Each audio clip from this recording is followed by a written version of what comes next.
Hello viewers, today I'm going to tell you how you can start Twitter Spaces. Open the Twitter app on your iPhone. Tap and hold the new tweet button. Tap the new Spaces icon. It's the diamond made of circles. When creating a new space, you will see options to name your space.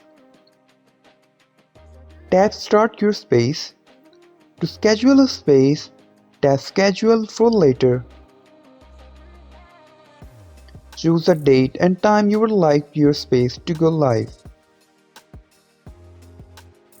Once the space has started, the host can send requests to listeners to become speakers by tapping on the people icon. The space is live until you end it.